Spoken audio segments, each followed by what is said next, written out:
ഇന്ന് ഞാനും അമ്മയും പൂജക്കുട അമ്പലത്തിൽ തൊഴാൻ വേണ്ടിയിട്ട് ഇറങ്ങിയതാണ് കേട്ടോ. നമ്മുടെ വൈക്കത്തൂർ മഹാദേവ ക്ഷേത്രത്തിലേക്കാണ് പോണത്. ഇന്ന് അവിടെ പൂരം കൊടിയേറ്റാണ് കേട്ടോ. അപ്പോൾ തൊഴുതിട്ട് വരാമെന്ന് വിചാരിച്ചു. അമ്മ വന്നിട്ട് ഒരുമിച്ച് അങ്ങോട്ട് അമ്പലത്തിൽ പോകാമെന്ന് വിചാരിച്ചിരിക്കുകയായിരുന്നു കേട്ടോ. ഏതായാലും ഇന്ന് അങ്ങോട്ട് പോകാമെന്ന് വിചാരിച്ചിട്ടുണ്ടായിരുന്നു. കൊടിയേറ്റത്തിൻ്റെ അന്ന് തന്നെ പോയിട്ട് തൊഴാമെന്ന് വിചാരിച്ചു കേട്ടോ. അപ്പോൾ അടുത്ത് കൂടെ നടന്നു പോകാൻ വേണ്ടി നല്ല രസമുണ്ടായിരുന്നു.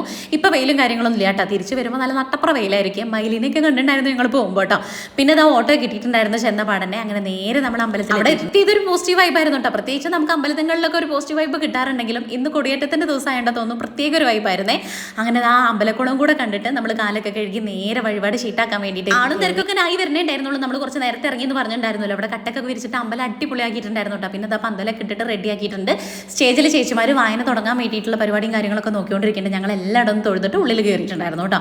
ഉള്ളിൽ നല്ല സമയത്താണ് കയറിയിട്ടുണ്ടായിരുന്നു. നട തുറക്കുന്ന സമയത്ത് നമുക്ക് ഭഗവാനെ കാണാൻ വേണ്ടി പറ്റിയിട്ടുണ്ടായിരുന്നു. പുറത്ത് കലവറ നിറക്കൽ ചടങ്ങ് നടന്നുകൊണ്ടിരിക്കുകയാണ് കേട്ടോ. അതും കൂടെ കാണാൻ വേണ്ടിയിട്ട് പറ്റിയിട്ടുണ്ടായിരുന്നു. പണ്ടൊക്കെ 10 ദിവസം ഉത്സവം ഉണ്ടായിരുന്നു. ഇപ്പോൾ 6 ദിവസമേ ഉള്ളൂ.